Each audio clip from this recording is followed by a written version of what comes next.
Hello everyone. তো আজকে আমরা টার্গেট WBCS 2021 মক পেপার 2 নিয়ে এসেছি। আশা করি আপনাদের আগের মকটা ভালো লেগেছে। তো আমরা 10টা কোয়েশ্চেন নিয়ে ডিল করব এবং সেটা বিভিন্ন টপিকের ওপরে থাকবে। প্রিলিমসের জন্য খুবই উপকারী, মেন্সের জন্য খুবই উপকারী, কারণ আমরা ডিটেলড এক্সপ্লেনেশন দিচ্ছি। তো শুরু করা যাক। ফার্স্ট প্রশ্ন হচ্ছে science related, who gave the theory of relativity? তো যেটাকে আমরা বাংলায় বলি আপেক্ষিকতা তত্ত্ব। আপেক্ষিকতা তত্ত্ব এই যে থিওরিটা, এটা কে দিয়েছে? প্রথম অপশন হচ্ছে Isaac Newton, Archimedes, Albert Einstein, Galileo Galilei. তো চলুন দেখে নেওয়া যাক। তো অপশন অবশ্যই হচ্ছে আনসার সি। তো এই যে আপেক্ষিক তত্ত্ব, এটার মূল বক্তব্যটা কি? অ্যালবার্ট আইনস্টাইন যেটা দিয়েছেন সেটার মূল বক্তব্যটা আজকে আমরা দেখব এবং অল্প করেই জানব। তো এটা হচ্ছে অবশ্যই মেকানিক্সের একটা অঙ্গ। তো অ্যালবার্ট আইনস্টাইন যেটা হচ্ছে ফাউন্ডার থিওরি অফ রিলেটিভিটি। তো আইনস্টাইনের কথাটা আগে পরে আসছে। তো প্রথমেই বলি যে ক্লাসিক্যাল মেকানিক্সের কথাটা কি। ক্লাসিক্যাল মেকানিক্সের কথা হচ্ছে স্পেস, টাইম এবং মাস হচ্ছে অ্যাবসলিউট, যেটাকে আমরা বাংলায় বলে থাকি স্থান, কাল এবং ভরকে পরম বলে ধরা হয়। স্থান, কাল, স্পেস, টাইম এবং মাস হচ্ছে অ্যাবসলিউট, সেটাকে আমরা বাংলায় বলছি স্থান, কাল এবং ভরকে পরম বলে ধরা হয়। কিন্তু অ্যালবার্ট আইনস্টাইন সর্বপ্রথম যিনি দাবি করেন যে পরম স্থান, পরম কাল এবং পরম ভর বলতে কিছু নেই। তো অ্যালবার্ট আইনস্টাইন কি বলে? যে there is no such thing as the absolute. Absolute বলতে এরকম কিছু নেই, যে absolute space, absolute time, absolute mass বলতে এরকম কিছু নেই। স্থান, কাল এবং ভর তিনটিকেই আপেক্ষিক ধরে তিনি তার বিখ্যাত আপেক্ষিকতা তত্ত্ব প্রস্তাব করেন। এই দুইটি রূপ আছে, বিশেষ আপেক্ষিকতা তত্ত্ব এবং সাধারণ আপেক্ষিকতা তত্ত্ব। এইটুকু জানলেই হবে। এটুকু আমাদের WBCS-এর জন্য মোর দ্যান ইনাফ রাদার। তো মেনলি কথাটা হচ্ছে এইটাই। তিনি তারপরে এই স্পেশাল রিলেটিভিটি থিওরিটা তিনি দেন। অ্যালবার্ট আইনস্টাইনের স্পেশাল থিওরি অফ রিলেটিভিটির যেটার মূল কথা হচ্ছে E=mc2, ওয়ার সি হচ্ছে স্পিড অফ লাইট, ই হচ্ছে এনার্জি। অ্যালবার্ট আইনস্টাইন এই থিওরি অফ রিলেটিভিটির জন্য 1921-এ নোবেল প্রাইজ পেয়েছিলেন ফিজিক্সে, in the field of theoretical physics. ঠিক আছে? তো এইটুকু জানলেই হবে, জিনিসটা কি এটুকু জানলেই হবে, বেশি ঢোকার দরকার নেই। আচ্ছা, নেক্সট হচ্ছে nuclear reactors are based on which of the following phenomena? Nuclear reactors কিসের ওপরে বেস করে তৈরি করা হয়েছে? এটাকে পারমাণবিক চুল্লি বলা হয়। এ হচ্ছে magnetic confinement of plasma, B হচ্ছে নিউক্লিয়ার ফিউশন, সি হচ্ছে কন্ট্রোল নিউক্লিয়ার ফিশন, ডি হচ্ছে নান অফ দ্য অ্যাবাভ। সঠিক উত্তর অবশ্যই হচ্ছে কন্ট্রোল নিউক্লিয়ার ফিশন। আচ্ছা, নিউক্লিয়ার রিঅ্যাক্টারে কিন্তু এই নিউক্লিয়ার ফিশনের একটা বড় রোল থাকে, কারণ নিউক্লিয়ার রিঅ্যাক্টার কিসের জন্য আমরা ব্যবহার করে থাকি সাধারণত? টু জেনারেট ইলেকট্রিসিটি জেনারেশনের জন্যই কিন্তু নিউক্লিয়ার রিঅ্যাক্টারের কাজ। এবং এই ফিশনের কাজটা কি থাকে? ফিশন কি করে? ফিশন অ্যাটমদেরকে বিভিন্ন ভাগে ভাগ করে দেয়। ফিশন কি করে? অ্যাটমকে ভাগ করে এবং সেটা নিউক্লিতে করে ফেলে। ঠিক আছে? Smaller lighter nuclei. ফিশন কি করে? অ্যাটমসদেরকে দুটো বা আরও ছোট ছোট লাইটার নিউক্লিতে ভাগ করে, যেটা হচ্ছে যেটা দ্বারা কি হয়? নিউক্লিয়ার ফুয়েল তৈরি হয়, যেটা হচ্ছে uranium, to generate energy, to turn water into steam, to drive turbine জেনারেটার্স। তো এই ইউরেনিয়ামের দ্বারা কি হয়? এনার্জি ক্রিয়েট হবে। এনার্জি কী করে ক্রিয়েট হবে? স্টিম ক্রিয়েট হবে এবং স্টিমের মাধ্যমে যে জেনারেটর সেটা ঘুরতে শুরু করবে। Nuclear fission is the splitting of heavy nucleus into two lighter ones, যেটা আমি একটু আগে বলছিলাম, যের কাজই হচ্ছে হেভি নিউক্লিয়াসগুলোকে ভাগ করা, হেভি নিউক্লিয়াসগুলো ভাগ করে দুটো লাইটার ওয়ানে কনভার্ট করা।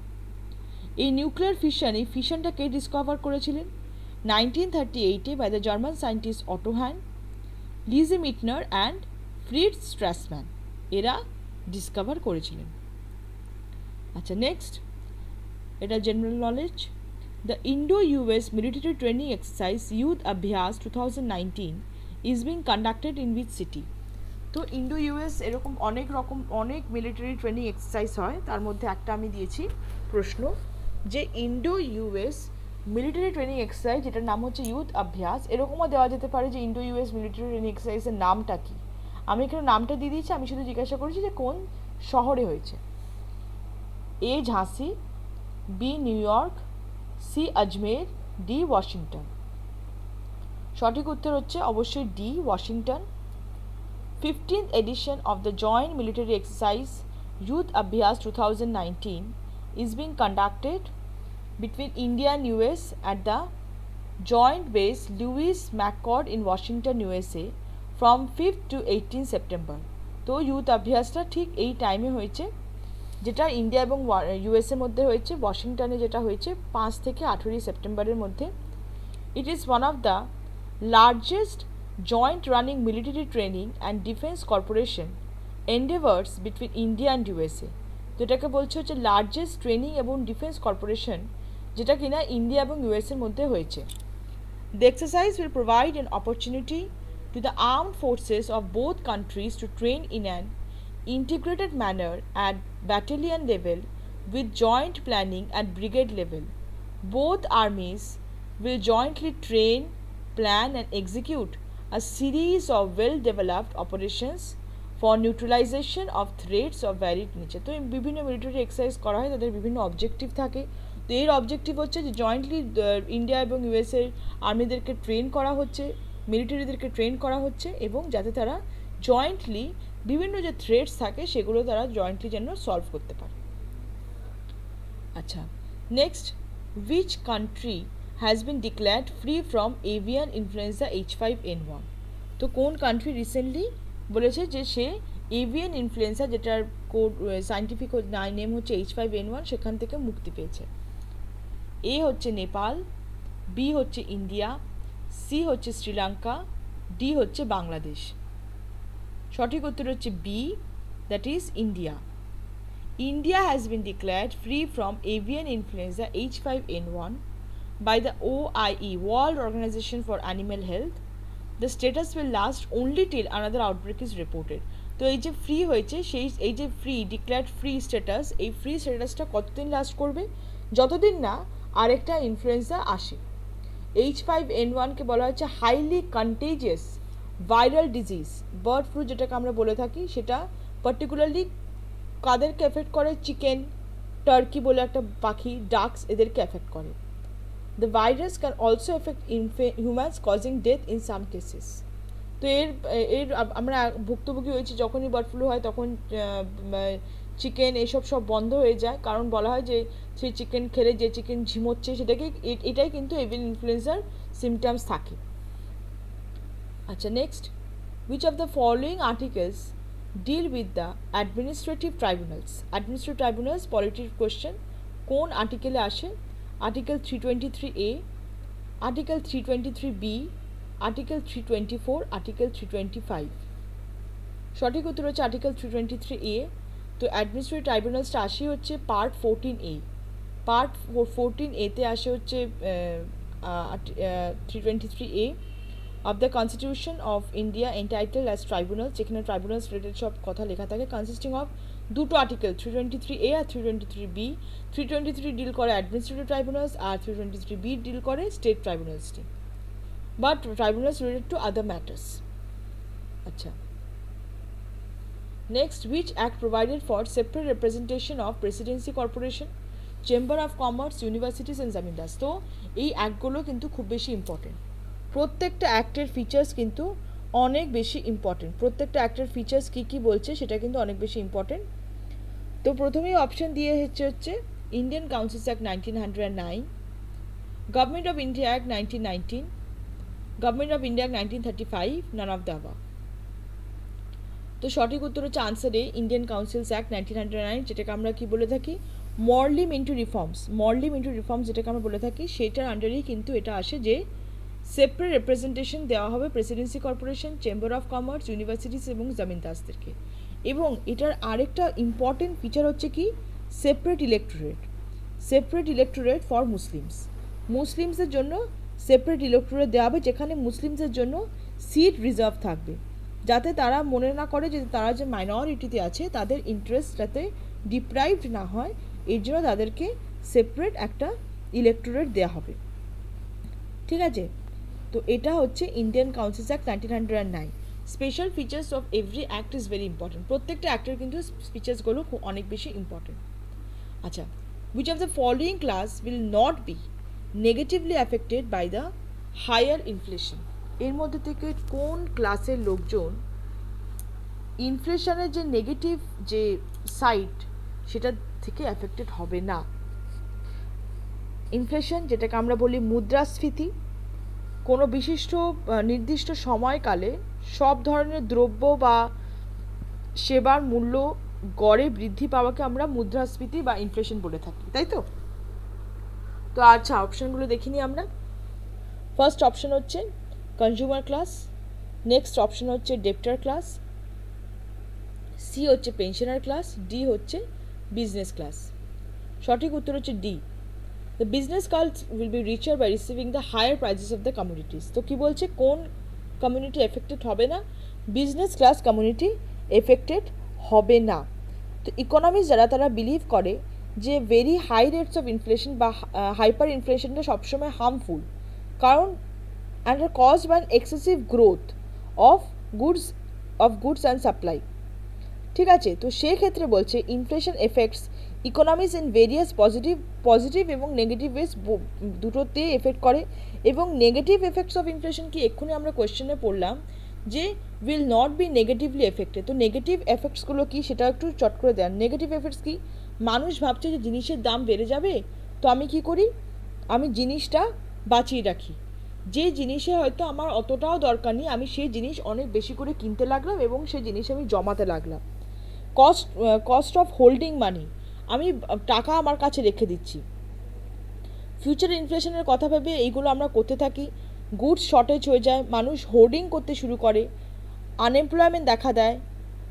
প্রত্যেকটা জিনিসেই কিন্তু অ্যাফেক্ট করে ইনফ্লেশনের ক্ষেত্রে। কিন্তু এই ক্ষেত্রে কোন ক্লাসটা একদম আনএফেক্টেড? যে নেগেটিভ যে কথাগুলো আমি বললাম, এই নেগেটিভ যে কনসগুলো থেকে একদম আনএফেক্টেড থেকে যাবে, সেটা হচ্ছে বিজনেস ক্লাস। বিজনেস ক্লাস কেন আনএফেক্টেড থাকবে? যেই জিনিসের দাম বাড়বে তখন মানুষ সে যথারীতি বেসিক নিডস, তখন মানুষ বেসিক নিডসের জন্য কি দাম বেড়ে যাবে বলে কি সে কিনবে না? সে অবশ্যই কিনবে, সে আরও বেশি দাম দিয়ে কিনবে। তো যেই সে বেশি দাম দিয়ে কিনবে তার বেশি লাভ কে ওঠাবে? যারা বিক্রি করছে, ব্যবসাদার ক্লাস। তো এটাই তার জন্যই বলছে যে বিজনেস ক্লাস হচ্ছে আরও তারা বড়লোক হবে, কারণ তারা কমোডিটিসের যা আসল প্রাইস তার থেকে অনেক বেশি দামে তারা বিক্রি করতে পারবে। আচ্ছা, নেক্সট হচ্ছে হু gives the final approval to the 5-year plan. 5-year plan of ইন্ডিয়ার ফাইনাল অ্যাপ্রুভাল কে দেয়? NDC, ministry of finance, planning commission যেটাকে নীতি আয়োগ বলা হয় এখন, এবং প্রেসিডেন্ট অফ ইন্ডিয়া। সঠিক উত্তর হচ্ছে এনডিসি। ন্যাশনাল ডেভেলপমেন্ট কাউন্সিল যেটা হচ্ছে ফাইনাল অথরিটি, যে কিনা ফাইনাল অ্যাপ্রুভাল দিত। এখন আমরা জানি যে 5-year প্ল্যানের কনসেপ্টটা উঠে গেছে। তো যাই হোক, এই কনসেপ্টটা এই নিয়ে প্রশ্ন আসতেই পারে, কারণ এটা অনেক বছর ছিল। তো এই 5-year প্ল্যানের মূল যে পারমিশন সেটা ন্যাশনাল ডেভেলপমেন্ট কাউন্সিল দেয়। আচ্ছা, নেক্সট ইংলিশ রিলেটেড প্রশ্ন। In order to express emotion of getting surprised or shocked, which of the following interjection we use? তো আমাদের যে কোনো রকমের ইমোশন আমরা যখন এক্সপ্রেস করতে চাই, সেটা সারপ্রাইজ হোক, খুশি হোক, দুঃখ হোক, যেটাই হোক, শক হোক, যেটাই হোক, সেটা আমরা এর মধ্যে থেকে কোন ইন্টারজেকশন ইউজ করতে থাকি। তো এখানে বলেছে কোন ইমোশনটা? সারপ্রাইজ বা শক। সারপ্রাইজ বা শক পেলে আমরা কোন ইমোশন, কোন ইন্টারজেকশনটা ইউজ করি to express hour emotion? Option হচ্ছে অ্যালাস, পিশ, গুড হেভেন্স, অফুল। সঠিক উত্তর হচ্ছে অবশ্যই গুড হেভেন্স। গুড হেভেন্স আমরা কখন এটা ইউজ করি? যখন আমরা কোনো জিনিস মানে আকর্ষিত একটা কিছু ঘটে গেল, সেটা যখন দেখতে পাই বা একটা শক পাই, তখন আমরা আমাদের মুখ দিয়ে বেরিয়ে যায় গুড হেভেন্স, হোয়াট হ্যাপেন্ড, এরকম। আর ইন্টারজেকশনে সবসময় এক্সক্লেমেটরি মার্ক থাকে। নেক্সট হচ্ছে fill in the place with a suitable gerund. Gerund দিয়ে আমাদেরকে এই ব্ল্যাঙ্কটা ভরতে হবে। I never gave dash enough of chance. My children, reading, option C work, option D health. I never gave dash enough of a chance. তো option B এখানে হচ্ছে reading. তো প্রথমে আমরা জানি ওয়াই রিডিং, গেরান্ট এক্স্যাক্টলি কী এবং ওয়াই রিডিং। তো গেরান্ট হচ্ছে একটা ফর্ম অফ ভার্ব যে কিনা নাউনেরও কাজ করে। গেরান্ট হচ্ছে একটা ভার্বই ধরে নেওয়া যায় যে কিনা নাউনেরও কাজ করে। যেরকম এখানে বলছে reading, I never gave reading enough of chance. তো রিডিংটা কিন্তু একটা ভার্ব, ঠিক আছে, রিডিংটা কিন্তু একটা ভার্ব। তো রিডিং সবসময় গেরান্টের সবচেয়ে short way to understand gerund হচ্ছে it will always end with ING. যদি গেরান্ট থাকে আর অপশানে যদি আইএনজি থাকে তো অবভিয়াসলি সেটাই হবে। Reading, sleeping, running, eating, swimming প্রত্যেকটা কিন্তু gerund, because it is ending with ING. Swimming is fun, যদি আমি বলি যে সুইমিং ইজ ফান, এখানে সুইমিং ইজ ফান, এই সেন্টেন্সে গেরান্ট কোনটা? Obviously swimming. এখানে সুইমিং কিন্তু সাবজেক্টের কাজ করছে। আবার যদি আমি বলি আই লাইক সুইমিং, সুইমিং যখন আমি বলছি আই লাইক সুইমিং, সুইমিং অবশ্যই গেরান্ট এখানে, কিন্তু এখানে গেরান্ট কিসের কাজ করছে? ডাইরেক্ট অবজেক্টের কাজ করছে। বোঝা যাচ্ছে যে সবচেয়ে সহজ হচ্ছে যখনই গেরান্ট আসবে তখনই কিন্তু খেয়াল রাখতে হবে যে গেরান্ট মানে হচ্ছে সেই ওয়ার্ডটা শেষ হবে আইএনজি দিয়ে। ঠিক আছে, তো আজকে এই অবধি, নেক্সট মক নিয়ে খুব শিগগিরই আসছি। Thank you.